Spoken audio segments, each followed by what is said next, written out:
Alrighty. So I had enough drinks, I hope, to finish this review. Alright, so we posted the public design for range, I think, a while ago. And so what's kind of missing is when we did this, we started with what the compiler guys prototyped effectively. And so the API ship that the compiler guys had was only the APIs that the compiler actually needed to take a dependency on to emit code.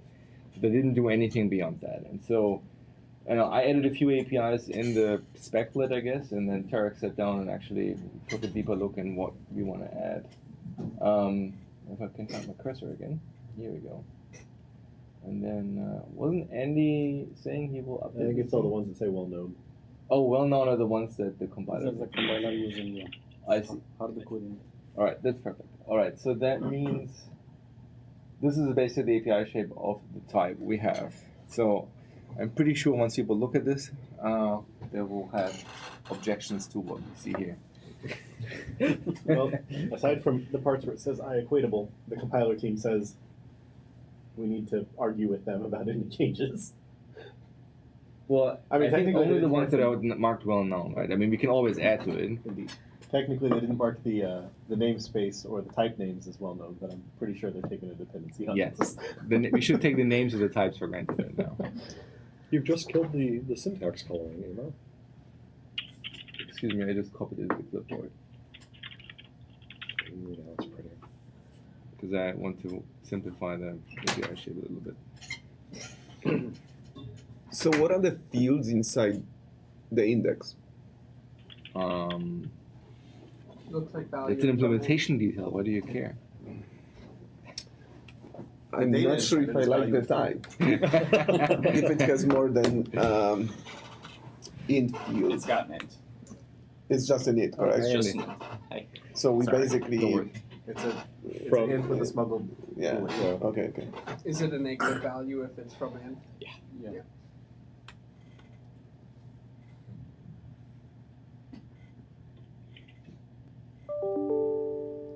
And value property returns kind of unmangled value, or can it be negative? It cannot be negative. No, we don't return negative numbers at all. Yeah. We always return the index as you instantiated the index object. So basically, you can pass, you can get, the value property can have a different value than the parameter that you pass to the constructor. No. No. Oh, it's the same. Yes. Okay. You can't pass negative. Okay. So when we return value, it's just going to be absolute of the internal. Presumably, it's the internal So with masking out the sign bit. Yeah. if Because you I think construct -0 objects needs to be from stored. index with value and from So end, you're not. we internally convert it to negative number in the implementation. And when you request the Yeah. value back, we return it back to positive number. Okay. I don't believe it's strictly just like an absolute value conversion. Yeah, I mean, Like there isn't -0. Like there's a 0 from end. So Which would presumably be int dot min value. something like that. Yeah.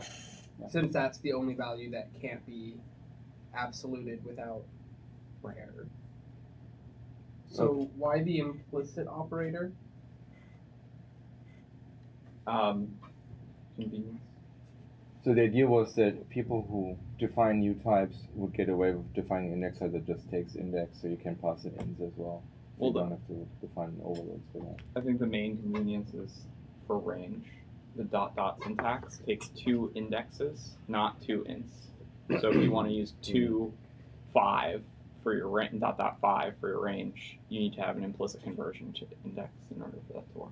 And if you have a negative int that's implicitly converted to index, that would be treated as from end? Or what's the behavior there? I have no idea. Sorry, what was it? no, we don't accept negative numbers. Well, so I assumed it's invalid. But yeah. no. So I was asking, you have the implicit conversion from int to index. Right. What happens if you give it a negative int? Or it's wrong. In the implementation today, it throws. Okay. So there's no way to implicitly convert Negative numbers. a from n Right. integer to.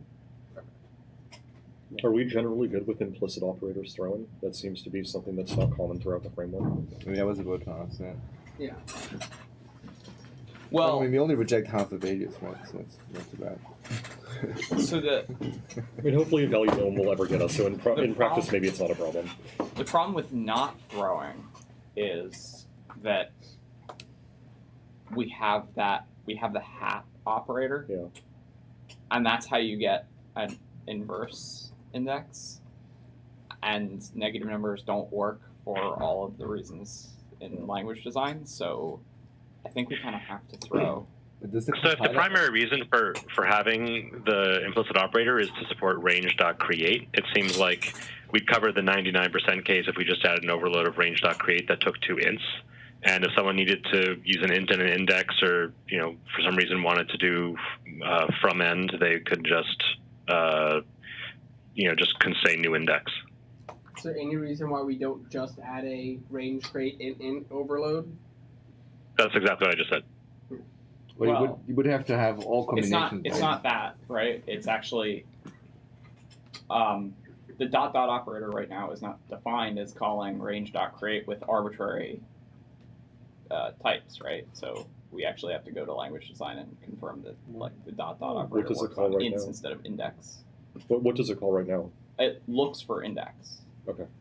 So But clearly you have special handling for the caret operator. the Because caret it's an operator. But you don't use carry. You say 1.2. 1 ... caret 1.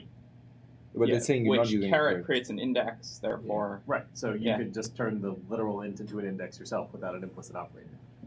Like you're the compiler, you can do whatever you want. The carrot calls an the index. compiler conforms to the language, and the language specifies what we do. That's how we get compatibility with other compilers. Honestly, I don't anticipate if we made it intent. I don't anticipate much of a problem. No, I'm with not saying that this wouldn't like sweep through language design in 2 seconds. I'm just saying we do have to, in fact, go back and Sure. and have people approve it. So I think by what Stephen just suggested, right? My concern with create, for example, is you would have to have 3 overloads effectively, right? If you don't have an implicit conversion, you would have int Why would you index, you would have int, you had index and int. No, I'm just saying just int and index. If you're in a situation where you're trying to combine them, you're doing something really funky, and just use the constructor. So Steve, I disagree with that because you can end up in a case where you have like one valid case, for instance, would be 0 ... hat 1 Okay. because that's So new index 0, new index. right. but one that's- That won't that's- be an index because No, it won't but be preferred. it would be an int and an index. So then either we have to have an implicit conversion. Either you have to have all 4. No, you just say new index. Right, but this is kind of the key case is 0 ... hat 1. We don't want Well, That strip off last character of a string. Why can't you just make it explicit? Because explicit operators are fine to throw as far as normal framework rules, and the compiler has to emit the call to the conversion operator, whether it's implicit or explicit. But making it explicit and having the compiler implicitly call it kind of defeats the purpose. Is there a problem with us having the 4 overloads of range create? It's just ugly, but I don't think there's a problem with that. It's just that if it's the only method where this case exists, it's fine. Yeah. But now imagine you take 3 values. At some point, it just becomes combinatorically But- bad. I So it's did say ugly, but- did say that was like a primary support case, but like you still want to be able to convert your indexes implicitly, right? Like you don't want every single person who ever wants to take an index, who writes an index indexer, Yeah. to write an index indexer and an int indexer. Right. That's just stupid. You write one index indexer and then it works for everything. If you don't care about perf. And if you only care about 0 index things. Yeah. To be fair, I only care about 0 index things, but there are people who like to do the create an array based on -5 as the start index. Why would perf be significantly impacted? Like Did you see all the JIT related stuff, the discussion with Tarek and Andy around the I don't know what the regression was when we added this and then we started using the index overloads, and the JIT isn't able to do as well with the index as it can with an int. I see. And what's the problem with improving the JIT? There's a lot of issues around value structs. Okay. And there's That like seems like a there's kind like of a crawl. 10 plus work items to improve the perf of structs and make them first class citizens. There's like 20 years of JIT work on indexing into arrays. There's like 20 days of JIT work on indexing with index. Sure, but we've already fixed the issue. Yeah, but to be But we've clear already- though, like I don't think it has anything to do with this thing, right? So people that don't care about perf, which I think is the majority of people when they start using this thing, they just define an index-based indexer, and if they ever care about perf, they can easily add an overload that takes int, and it will just work fine. And we've already kind of established when we had the meeting about essentially like what's the return type of the range operator on string and array, Right. and we decided that it's a string and an array, not a span. Like we've already kind of leaned to the productivity side of this feature and not the perf side of this feature to some degree. Well, but no. So that's true for range. But if you're saying that an indexer into future types Sure, is going to sorry, take you're right, index but- instead of int. Yeah, you're right. I meant that for range, not range and index, just for range. Yeah, I would like it if, reducing all of you could reduce most of programming down to manipulating ints, but I'm not sure that's the experience that we want to provide our customers. But if we just need this thing for the compiler, because I think the problem that Steven started this whole conversation is we have guidelines, and this one is for a good reason. Don't throw from implicit operators. Right. So if we need this API, can we just make an API for the compiler? Well, that is basically what this is, right? So I think all create and from start and to end are probably not methods that anybody in C# will call, right? Because the idea is that, well, you have syntax in the language, that's what you would use, and the compiler would do it for you. Yeah. So I don't think the compiler could do whatever they want, and we can only have index-based things, and they could turn it into an index. So that's fine, right? The problem I think is when you first of all when you consider languages that do not support the range operator, Yes. and then the other problem is when you consider like, well, I want to define my own types that accept those things, right? At that point you are, and like when you just talk about indexing, not ranges, right? In that case, you probably care about the fact that you don't want to have a gazillion overloads. Yeah. Like take substring for example, right? It would be nice if you could just say, give me the start position and give me the end position as two indexes, and then, on string it's a bad example because you already have the int-based solution. But imagine you don't have the int-based ones. Now you would have to again add 4 overloads to handle all the cases, which is this proliferation of like different shapes if you don't have an implicit conversion. Jared and Andy, help me understand why, like when I write 0 in your example, Jared, 0.hat1, why the compiler isn't generating the equivalent of range.create new index. Well, it's a question of if we did. I think it's the question of if we seem to be kind of pushing like whose responsibility for this exception that can come from index, us or CoreFX. And if there's an implicit conversion from int to index, then we would just use that, and CoreFX would be the one throwing the exception. If we explicitly decided essentially to only support 2 overloads of range, then the compiler would be inserting the implicit conversion. And that's the reason is if CoreFX is basically saying implicit conversions don't throw, we're not going to do it, but the compiler should be admitting that implicit conversion implicitly, like that's just pushing the responsibility to someone else. Like either we think that is wrong or we think that it's right. And if it's wrong and we don't want to do it, that's fine. But then we probably need to have 4 overloads. But also I think But also negative. We all kind of agree that -1.0 should throw because that doesn't do anything. Like False. That is completely semantic if you bind the array to have negative indexes. No. We said no. That one's hard. That one you actually will get a fight in language design. We went through so much times. But I also would say what Imo said is like we can take the language discussion kind of aside, because what Imo said, which is there's going to be languages that don't support the special syntax. We put APIs that take an index. What are they supposed to do now? Can they just in this language pass an int, and we will automatically convert, and possibly it will fail, or we explicit them, or we have to add lots of overloads, or in those languages they have to do an explicit cast. Those are the options, and I think the explicit cast is kind of ugly. It's super ugly. Yeah. Is F# going to be doing anything with index and range? Because if not, they're going to have to do explicit casts anyways.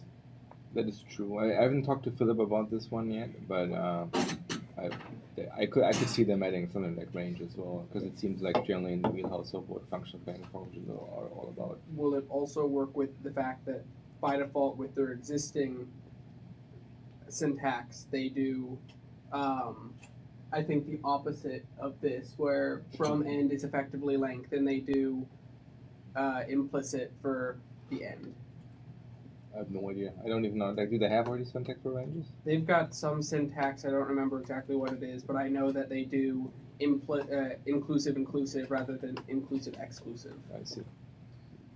Well, I have a question. The argument around the 0 dot dot hat 1, like the hat 1 isn't going to use the implicit operator anyway, right? It Correct. can't. Because that's explicit. Hat is an operator that creates an index. Yeah. Okay. It just seems strange to me that we'd be.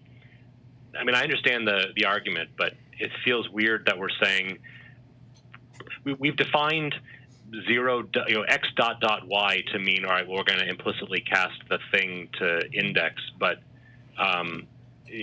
that syntax could mean anything. We could define it to mean construct an index from the two things and pass that to range.create, right? Right. So an alternative approach. Well, hold on. So the alternative approach for the language could be, we have language-defined conversions that don't exist at the runtime level or whatever. We could implement a language-defined conversion for ints to indexes, and then the behavior would be exactly the same as this implicit operator that we proposed, right? Like, so I just don't understand what the value prop is there. I'm just trying to understand, but like we're talking about these as generic ints, but like you can't say I can't have an integer like int a comma b and then say like a dot dot b, right? That won't compile. No, it'll have an implicit conversion from int to index, and then the index will compile. The way, Stephen, the way that we originally kind of did this was we said the way that this was designed and why it actually requires no change if you move the 4 overloads is we said that when you do for an expression like x dot dot y, in the same way that when you do like from x and blah and link, we just say we change that to a dot select call. For x dot dot y, we just turn that range dot create x comma y, and we interpret the expression in that way. And so when there was an implicit conversion from int to index, it just fell out. We had to do no other work. But if we remove that implicit conversion, then the compiler says, int dot dot index or int dot dot int, like this just fails because we can't. There's no applicable overload of range.create which takes these arguments. So once you take a variable instead of a literal, right? So once we start talking about x dot dot y as an actual expression, Sure. If we have an implicit operator, the implicit operator will, by the rules of our conversion operators, will throw an invalid cast exception if your variable holds the value -1. If it instead calls range.create int comma range or int comma index, it will throw argument out of range exception because we have very defined behaviors for operators versus methods. So why don't we throw? So here's the thing. You're saying what we throw. We're still debating who throws what behavior. So it's important. So I was thinking about this. We have this guidance for the reason that Jeremy described. It's basically super surprising in APIs. Like I pass some, value like an int, and I get some cast exception, and I'm like, what the heck? I was not even casting. Right. And in a lot of cases, throwing any other exception doesn't make any sense because we don't know the context. In this case, what if we just threw index out of range exception or something like this from the implicit cast? I know that it's not what we typically do, but in this particular case, it may just work literally. Like it will never be surprising, and technically, it is a value out of the range of index. It's just turning. Are people likely to run into this in practice? Because if not, then it's probably okay if we bend the rules a little bit, right? Just to make the syntax easier. Well, I would say let's imagine that we throw implicit cast, invalid cast exception. I think it would be strange. Imagine that you're calling some API, you pass wrong index, invalid cast today. and it's this invalid cast don't is like, remember what the heck is Yeah. Not exception, but Yeah, that should really be reserved for You it. probably Framework can ask me guidelines just say right construct an here, index and that throw index invalid cast constructs exception Yeah. if a cast operator fails. So no matter what, so we would have to basically depart from the Yeah. guidelines, but I would say in this they are guidelines, and Yeah. in this case, because like this is always an index, we can just throw index out of range, I and then think- we don't have the implicit cast problem. I think kind if of. you look at the user experience, right, the problem that you have with with implicit cast throwing is that you don't have a good failure point usually in your source code, right? You just pass an argument to a method that is an implicit conversion for the argument, and you have no idea what's going on. But if you consider the case here, right, the user calls a method that expects an index, right, and we do an implicit conversion there. Or the user constructs a range, in which case the same thing happens, right? So the line in your source code where the exception occurs is exactly the same line where the exception would occur if the receiving method would throw an argument out of range exception. Yeah. So from a user standpoint, you're still pointing at the line where effectively your bug is, right? So in that sense, I think the user experience will be fine. The other thing is, let's say we remove the implicit conversion. We effectively have an implicit conversion from head x, right? Because it's the same thing, right? You have an argument on the right hand side of type int. You prefix it with the head operator. So the compiler says, great, let me construct an index for that. So the compiler will call, basically new index with the value and then the from and true. So what if the variable that holds x actually is -5? Same thing happens there, right? The constructor will throw. So in that sense, you always have this problem here, even without the implicit conversion, that at some point, well, you can sneak in a negative value and have it throw, So which I think is fine. I'm going to go against my earlier argument and say that there's value in the compiler having an implicit conversion here, a compiler-defined a language-defined implicit conversion, and that is that consider certain conversions for literals to types. Say int. The compiler defines the conversion, and therefore it knows that certain values statically are out of bounds of an int, and will give you a compiler error if you attempt to declare a value that is out of bounds. If we had the language-defined conversion, then we could statically, if you say -1 in your range constructor, we could statically give an error. So that's different though. That's working around the problem. The only time you still need to do the you still have to. you still have to throw. You still have to throw because either we think that going from an int to an index implicitly throwing is wrong. That should be a yes/no decision, and it doesn't matter if it's CoreFX or the compiler that is the one who ends up holding the bag. Either that's what we do or what we don't do. We shouldn't say CoreFX. I don't think it's right to say CoreFX doesn't want to do it, but the compiler can't do it. It's just pushing the buck in the other direction. The case you're talking Well, about. Just to be clear, when you say the compiler doing it, you're not talking about the compiler throwing, right? You're talking about the compiler just using the constructor instead of the operator. The compiler, the compiler basically emitting code that will throw in that case. Either throwing's wrong or it's not. Like throwing's wrong or right. And either it's if we do it or you do it, it's the The same. key thing is that the developer didn't put a it- cast in their source code. Right. So what would be the But- problem? But the scenario that Andy is talking about is, yes, the compiler will identify when literals are out of range of the thing. And it will throw if you use checked.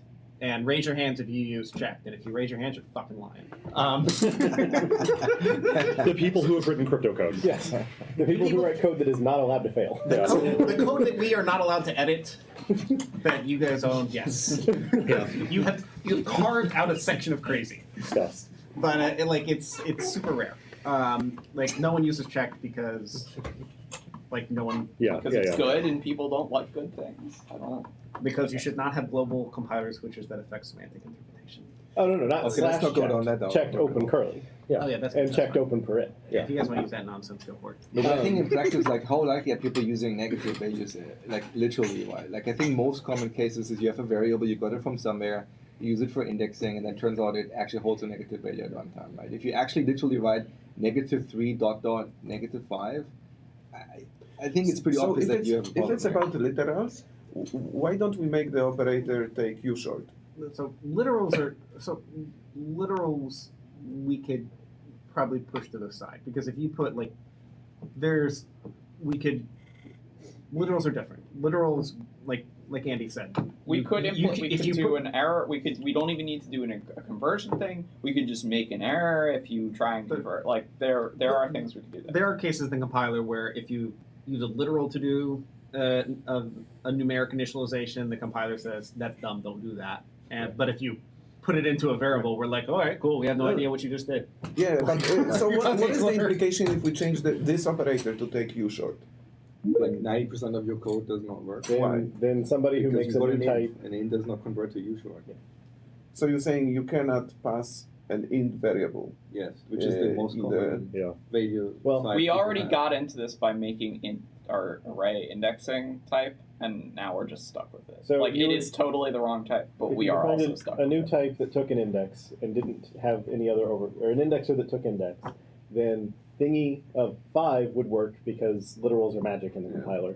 But thingy of the int whose value was 5 would not work because there would be no int Thingy to of use short array.length Well- -1 would not work, Right. Well, which then- is like uh, bad. So What would not work? Array.length -1. Yeah. So I think that if we say that the constructor that instead of throwing our normal argument out of range exception for a negative value, if we decide, you know what, this is index, this literally is index out of range exception, and if the constructor throws index out of range exception so that hat -1 isn't special and weird, then unless hat says first it converts the int to the index and then the index to the from end index, but whatever. I guess I would be fine with the implicit operator that throws index out of range exception, because then what you do have is on the line where it happened, you get a this is where your code is stupid. You're indexing right here, and you did it stupidly. Is And- there so from a framework perspective, like I can get this argument, is there a concern that if we start bouncing values from int to index into an indexer that takes only index and so on, that we might be encouraging people to write slower code than It they is otherwise would encouraging have? to write slower code.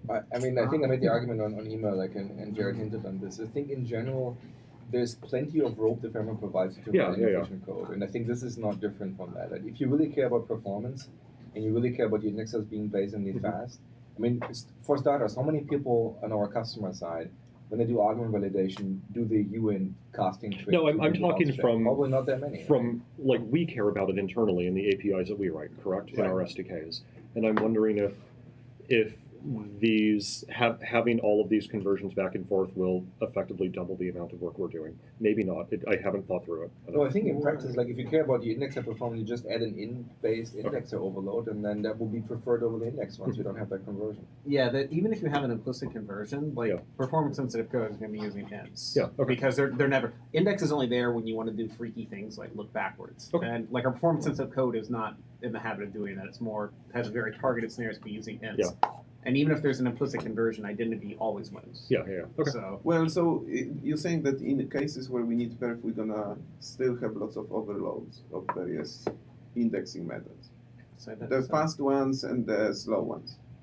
Like if we were bringing span up Oh, again slower. today, we would probably have both index and int as indexer overloads, not just index. Well, at this point, I mean, you probably still add one now. I mean, there's no reason to not add an index overload. Yeah, but we would have both. Is Yes. the point, right? Yeah. so the moment we have both, why would we not just have ones that take int and then an overload that takes from end? I mean, isn't that Like, why how is this it like works? is Well, you because know? this passes it in one register instead of two. No, Yeah, it and doesn't. you can't do that with an indexer. It doesn't pass in one register because it needs to be exploded on the other side. No, it's just the int where the from end is smuggled. Yeah. But it passes it in one register. When the caller reads from end, it explodes to a second register. But if Yes. you're a pass through, then Yes. it's one register. Well, I think in practice, like Crystal, like I think the argument will always be index is a new type. All the core collection types we care about already have an int-based indexer. So like we're not really adding anything new here. No. I was kind of saying, you know, from the perspective. Let's say we design a type from scratch, Right. and we want to support the language syntax Mm-hmm. and be fast. We will probably have To me, both. the way to design the feature would be to add an indexer, attribute it with, language syntax of that should be passed in here, and then have an overload that says from the end. But why is it better than just having two overloads of two different types? I mean, you have the same number of methods then. Because then we don't have these types. The language just works, and it's all fast. We don't have the issues. We don't have to implement I've special opened up a can of ginges. worms, I'm sorry. Sure, We but just like, I have think- basically a method that take ints. No, but I think like so the problem is that works great when you literally write open bracket language Yeah. syntax close bracket, right? It immediately falls apart when you want to treat the language syntax as an expression, because that expression needs to have a type. What's the type of x dot dot y? Yeah. Like now you can no longer like take this thing, assign it to a variable, and pass it Do we have around. many scenarios where you want it to be an expression? Yes, Yeah. all of them. Yeah, what's about to say? We have a generalized principle in C# that we like things to be composable, meaning expression based. Yeah. I don't know. Well, but that's your language hat. Like from the feature, do you have? Yes, the language feature has No, some so language hat. pretend associated. there's no language associated with this, right? Like you can use this on an older compiler. There's a type here. Yeah. Does this type have value? I think that's Christoph's question. Does this type have intrinsic value, or are you adding semantic sugar and we're adding types for your semantic I sugar? think it does. Yeah. Like it starts with the Value fact that, property. like, take substring or other things, right? I think it's nicer if you can say, like, take array segment. Why did we do array segment? Right? Because it's much nicer than to pass 3 values as individual things and always have to be consistent about how you name things, and people know that, oh, this is the start index, this is the length, and not start index and end index, right? Or Types other are things. types are just valuable. I mean, why does system reflection metadata have a million different types to represent tokens when they could be ints? By the way, they were ints when we originally did it, and it was awful Well, because you couldn't tell whether or not your index was an index into the blob table or into the metadata table, and like you get them confused all the time, and you get Yeah. weird bugs. So types are great. If you want to And motivate why do- usability, that's not the API service you should and- bring up, though. But it's like this is where the language comes in, because does the type have value outside language? Absolutely. As they've said, start and end is used everywhere in the framework. Why do we keep passing them as ints, though, instead of creating a type called range? Because no one wants to fucking type new range. Yeah. Like, they just wanted to start length. They want to do new range, start length. That's why the language has value, because it takes away all of that nastiness. Like that's fine. I was asking the question so that you would defend the feature. How- I'm happy to defend. So arguably we've already obsoleted that concept because we have span and memory. So we've built in the triplet of this data starting here and ending there. Right. Anyway, that's So what would be bad about just allowing negative values for the implicit conversion and treating them as from end? because you can't do -0. Well, you could specially define a value that is int dot min value and have it as a static property. If you have an API that takes an int index as a parameter, a negative value is probably an error rather than I wanted to read from the end, and it would probably be surprising behavior to follow. Yeah, you wrote thingy sub -1, and the type you probably only took index. That's Yeah. surprising. Yeah. When they add the int version that it throws, that's double surprising. So Also, people can hit themselves. I mean, like if they have some calculation to calculate the index and somehow turn negative and say, yeah, this is from end. Yeah. Everything is messed up. Like, here's a value. yeah. I don't. No, have it fun. will work. Yeah, It will work, like, but it will work works. wrong, and they will not know what's going on. Why? So, going back to index real fast. Does it make sense for there to be like static convenience properties first and last, which would correspond to 0 and hat 0 respectively? I mean, first would be default, and last would be Well, hat new, 0 yeah. isn't last. Hat 0 is throw. No, isn't hat 0 Hat the 0 is the thing after the last element. okay hat 1 hat 1? Sorry. Hat 0 is the end, basically. Is the Beyond beyond Whatever the it corresponds to, but like collections It's an on like open -1. range, right? It's Yeah. like the open-ended range. Yeah, on the so right. if you're a string, hat 0 is the null terminator that we don't tell you. is Okay, there. so hat 1. Point remains. Does it make sense to have a convenience property to get that, so that you don't have to remember like hat 1 or something? You know what? Yeah, so I mean that makes sense to get the last element Yeah. out of the array. Actually, kind of common. What about string? I don't. Hmm? Yeah, last element of the string. Yeah. if string had an indexer that Sure. took this, then The idea is index.last. yeah, index.last Oh, as a index.last. property, Static. a static read-only String. property. Right. Gotcha. Yeah, but Yeah, that seems reasonable. Seems useful.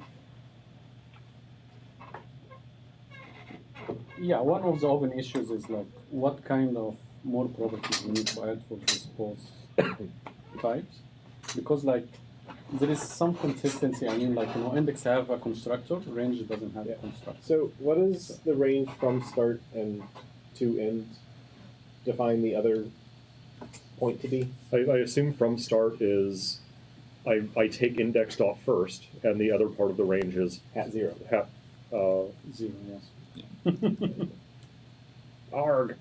So Yes, the fact I completely understand why exclusive on the upper bound Yeah. Okay. makes sense to the language team. It just makes no sense to anybody who writes like I want 3.4 because Yeah. half the languages say it's inclusive, half the languages say it's exclusive. wrong. Sorry, patently wrong. Okay, the first language I ever saw that had the syntax had it as inclusive, and it was wonderful.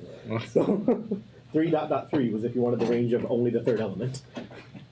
Yeah, Which sorry, it's language patently is wrong. this? If you break down all the popular languages, they all do exclusive end or have exclusive end, have two syntaxes for exclusive and inclusive ends. Yeah, who's the one with inclusive? Objective C. Okay, Oh my Or sorry, god. not you sorry, lose. not Objective. Your argument is done. No. I really like Objective C is the Apple It's- one. we're gonna put that one. LPC. and F# uses inclusive. It uses both. Well, by Yeah. default, it's inclusive. For the one case that no one could look up until there was a Twitter war, and Don went and found the one place in the spec where there is, they have both versions, inclusive and exclusive. So to Jeremy's point, so from the parameter passed to from start, that's the thing on the left of the dot dot, and the parameter passed to to end is the thing on the right of the dot dot. Okay. And what happens if I pass values that are not consistent? Start is after end. No, you assume don't that have the would- length at all in the range. No, in range dot create. Yeah. If you pass start as 3 and end as 2, that can be done with a single check if we really want it to be. Well, Yeah, we have some. But what do we Yeah. do? I'm Do we saying have a we check Throw, and I we think, throw? Yeah. Yeah, who's responsible for? Is range create what's responsible for? This makes no sense. Of your end is at or before your start, or is that somebody else? It has to be range, otherwise the method would have to return an empty range, and that the user would be like, "What the heck?" Well, no, it wanted would pass to the caller, and then every caller would have to write like, "Wait, what do you mean my end is before my start?" I mean, every caller has to do that anyway because this could be torn. Does the compiler produce an error if we do like 4.3? I doubt it. I mean, that's one of those things where when it's a literal, like. Yeah. When it's a literal, We yeah. could talk, like, it's kind of on the verge of. So the problem for the compiler is the reason we do it for, like, certain types of numeric conversions is because that is not left to the implementer of the type. It's a fucking int. Like, you can't, like, you can't put a long.max value. Yeah, into an int. you can't represent it. Like, it's nonsensical, You're yeah. just truncating. Like, you're smacking yourself in the head. The problem the compiler has to get into is for certain types we say that this is how it is. This is int. This is how int works. This is not C++. Different people don't get to find different behaviors for int. But there are other types for which, like link. Link, we specifically say, like, we have no effing idea what select does. We have no idea what count. Like, any of the methods we call in link, we have no care. As long as they, like, take this type and return that type, you can do whatever you want in the middle. We have there's no implied semantics of any of those operators. And what we have to kind of decide for a lot of these is, are there kind of implied semantics for these operators that are, the operator will always work this way. For instance, if we, like, is it okay for someone, and there are people out there who make their own core loop to have a range that allows negatives? Like, do we think that that is okay as .NET? Okay. If the answer is no, then we can do things that, like, say, hey, these are literals, you're just kind of punching yourself in the face, so stop doing this. But if the answer is that it is okay for people to find ranges that do different things, then we just have to kind of put our hands in the air. And there's no hard and fast rule. So for instance, like with tuples, we made the distinction in LDM where we said the constructors of tuples are side effect free. Okay. And if you do anything in those constructors other than make them side effect free, tough luck, because we can choose to elide tuple constructors where we want to because they are side effect free. Okay. And so that it's a gray line. No, that's fair. That's a fair. Right, I'm just asking. And I really don't have strong Out feelings of the on which language way. design for this feature, who's responsible for ranges that are the empty set or the negative set? Is that something that, as the language feature / the framework feature, that this is the responsibility of every caller individually? Is it the responsibility of this create method? Is it a combination of both? Because, as Levi points out, you can tear the struct and you can do all sorts of terrible things. But like, when this feature was being designed, who was saying this range makes no sense? Whose responsibility is that? Most of LVM. No, sorry. Is it the indexer that takes a range? Yeah. They're the It's ones. responsibility, or is it range that creates, or is it both? It's the indexer. That's the only way it can be. Well, no, create method could throw if start is after end. I think we could define problem the is you don't semantics know as that being it like it exists. has to be. What? You don't know this. You don't know it if one of them is How? from end, because you don't know how long the length is. Yeah, if one of the arguments is relative to the end, without knowing what the end Yeah. value is, you don't know whether they're. If it's You the can only open-ended, compare. You can only compare like values, right? You can compare starts and you can compare from ends, but you can't do the other way around. Is there also any reason why Throw? Sure. why having start be after end is bad in the case that someone wants it to be a reverse iterator? And so this is the other question. Yeah. Do we? This is a question. This is a core facts question. Like, we're saying that start should be before end. Yeah. Do you all think that? Do you all want to enable people to write collections where start can be after end? Generally speaking, collections that allow reverse enumeration have a different method for it. And that's what I'm Yeah. saying is, do you want to lock them out of range? Yeah. Like if you look at We've already talked about locking those. We've already talked about locking out negatives. I'd do the negatives before I did that. Okay, I'm not spouting an opinion here. I'm just saying that's kind of the same question. Is Yeah. if we end up doing things like asserting, if we end up saying things in the language like, 4, 3, and if we end up started warning if you did 4.3 and you all said no, we think that like weird ass collection should exist, then one of us is wrong. I would generally say, like, similar to negative values, is like it seems fringy in nature and it seems really bad to impose this on everybody. So I think in general, when range can detect that you have nonsensical arguments, I think it seems beneficial to throw. If we ever feel like we really want to enable, reverse ranges, I think at that point we have to think about what we do with all the other types in the framework. Do we want arrays to support that? Do we want list of teeth to support that? Because it seems very bad to allow you to do something when in practice you cannot do anything with that value, right? You cannot pass it anywhere and get meaningful results. So does that mean you think range.create should throw if end is somehow can be detected to be less than start? I would do that, yes. But doesn't that leave you in the scenario where every user still has to check, because there are plenty of values where it is not determinable even by the method call that It would only be doable if both definitively if both start and end were from It start. does feel like that's anytime you have end Redundant which work. is negative, so from the end, you can no longer statically determine that. Right. well, And unless so- the start's also right. Yeah. And so for like the majority of cases, I would guess, which will probably be like a lot of people will end up doing, start is 0 and then end is last. And then you're in a case where You can't. you can't. So the all case. Well, I mean that's easy. All's allowed to do whatever it wants. It doesn't have to call create. Yeah, but there's going to be plenty of cases where you can't, and so every user is going to have to do argument validation anyways. Well, I mean, the question is also, like, we didn't talk about this, but like there is this question of, like, if I'm a receiver of a range, how do I close that range to make sure I have that, right? And so you could imagine that we provide you with a method that does that, and that method already throws for you. Yeah. So you just pass in what the size of the container is, and you get a range that's defined. And if you can't produce one because, now end is before start, it would throw. and then strictly speaking, yes, your method is not on the call stack; it's the close method that's on the call stack at the very top. But in essence, your method still throws out an out of range exception because you're doing something fishy. And I think that could be the case that for the majority of people, they just want to conveniently accept ranges that will already work for So them. I mean that does actually suggest that we should add on range a instance method where you give it the length and it resolves your Yeah. indexes. Right. So This is range one dot of the open issues. results. This Yes. is important. So now we are running out of time. How would we use these types in .NET Framework? That's an interesting question too.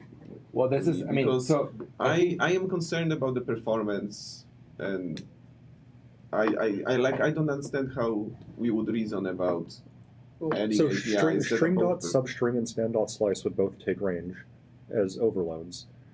Like that's one So- thing right off the bat, right? so that's to kind of enable because we already have them. Let's say we add a new type, Yeah. and we are adding an indexer. Mhm. Would we take both an int and an index?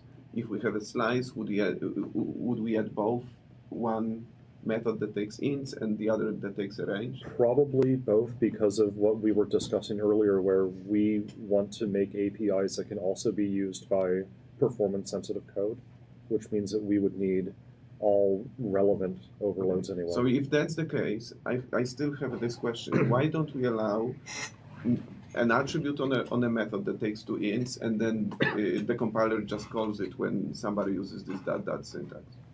Because then we don't have to have two overloads.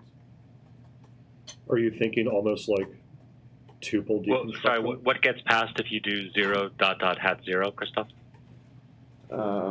If you want to basically from the end, Yeah, or 0 hat 1. What's the value passed to the int argument, the second int argument?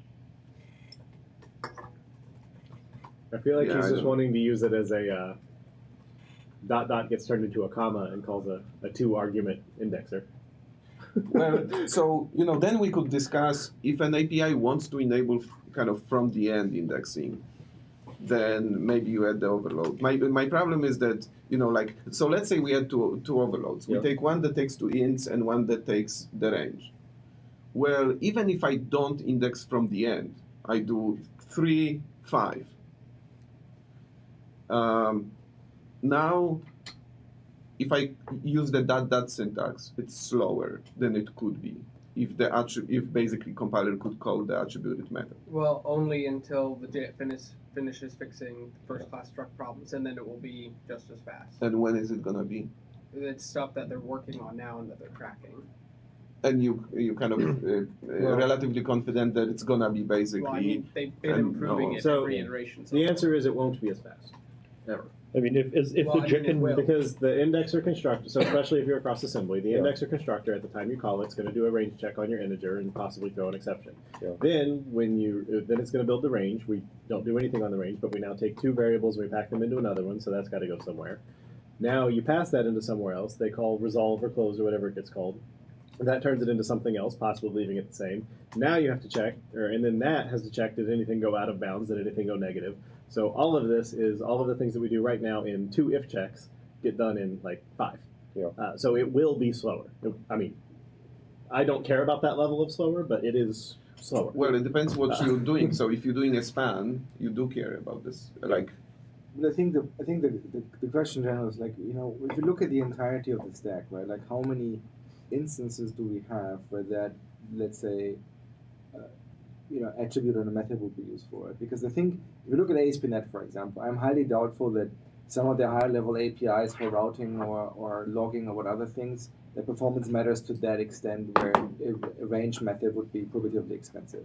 Right. So I think on our level, like at the core collection types or other things that are literally used in file loops, I'm okay with us setting an overload because in practice, if you look at the total number of types that we would do this for, it's still less than 10. so I'll tell you. like I think doing so- a compiler feature or language feature for Yeah. that seems very expensive. Well, so I don't know why the compiler feature would be expensive, and I'll tell you why I worry about kind of punting. Probably it won't be a performance problem because we had the same discussion with string interpolation, and now 2 years later we are fixing performance problem with string interpolation. Like, In like what sense? What do you mean? In what Like sense? like what specific performance? The problem changes with have you string made is for- just allocations. Basically, Yeah. it's but the problem with string interpolation, the problem with string oh fucking hell. Dollars, that dollar string sign, yeah. that string feature that everyone uses that's amazing that I thought was dumb when we did it. That I cannot live without Yeah, now. Miguel really. I tried sold us on using the that. format string the other day and just failed. That one, because I'm working with Jeremy on that one. That one really mostly comes down to params. Like that's the problem. To what? Params. Oh, when do we get spam params? I am meeting with Jeremy this afternoon. But we also, I mean, the compiler And you also get improves much performance more. for that by like changing it into a concat when it can. But even that is So anyway, there are some performance problems. Sure. People are fixing it. So my argument for this one is like, why don't we like?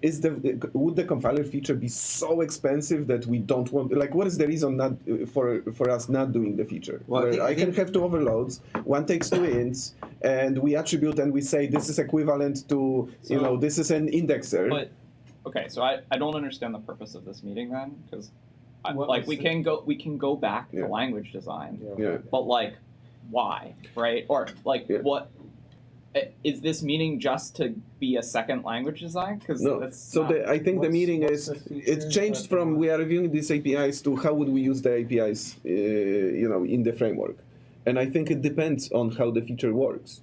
But in the language compiler. design doesn't particularly care whether or not you use the APIs in the framework, right? If we think they're valuable for the broader community, you may not use them, and that's fine, right? We don't design everything for use in the framework. Sure, but it's fine to have a discussion how we would use it in the Yeah, I framework. think they're not right? as. I mean, like, Well, even- both Emo and Steven are in language design, so I and said what's like a I think reasonable point to bring up? I think from my point of view, like the way I see it is that I think they're not completely independent. Like if you want to define a language type that is used by the broader community, I think you need to be able to exchange with the underlying framework. Otherwise, it's I think the type is not quite as useful. Similar to tuples and other things where, if we don't allow you to deconstruct framework types into tuples, it gets a lot less usable. But I think I'm also in agreeing with I think most of the language people is that I think fundamentally the type will be fairly useful.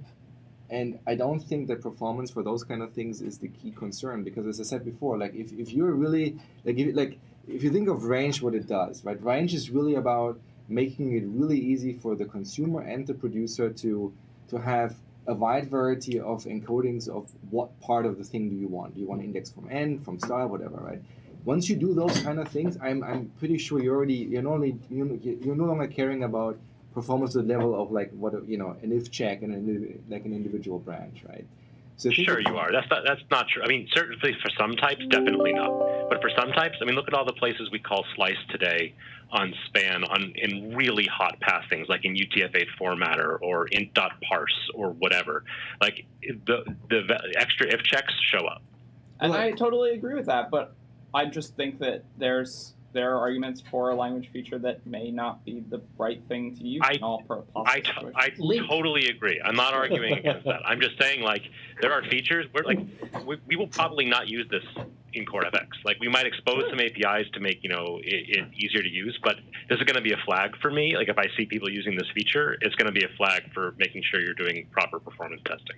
That's fine. We gave CoreFX span. No, but the question now is, they okay, so span. it is It's a language no, feature, but the but question it's- is, why would you not do this attribute method? Then we could use it. What Then the attribute? our guidelines would be very, very simple. Usage would be very simple. Users wouldn't have to think. I index into a span. I cannot use the language syntax. I don't understand what you're proposing. So Yeah, I if don't you know. have a language proposal, Okay. then please Yeah, I write don't it up understand and what send you're it to us proposing. because I don't understand what. I think I understand what the proposal is. How does it work with from end? Yeah, that's the problem. Like, No. I think Christoph is proposing that the compiler recognize a magic attribute so that if it's on a method and someone types 3.4, it translates 3.4 into a call to the method with the attribute. Right, and if I do 3.hat4, Then it calls the range maybe, overload. And then So I you still too have- bad. You basically said from the end, so you Yeah. But you. that's- But we still But have you're all not, the types just now. to be clear, you're not saying instead of, you're saying in addition to. Yeah. Well, there are many. So Basically for the splatting. from the end, there are many solutions. I was not meant to like. I mean, there are many others. At the call site, you can call length that -1, or like you could do many things. This is basically splatting. I care Or, about the. or it's a definition of a new type of indexer. It's a tuple splatting. Yeah. or yeah it's the conjunction of the indexer and the dot that makes different semantics, right? Which is a separate feature, to be honest, because like you still need the rest of the stuff. So Yeah. it's just Yeah. orthogonal. It doesn't make the types go away. So from the API perspective, since we're over and half of us are doing a different meeting now, I think that Levi had a good thing with add static begin and end, or whatever we want to call First, it, last, indexer. yeah. Start last. I think that we should add close, but I would call it something other than close, a resolve, because close doesn't mean anything.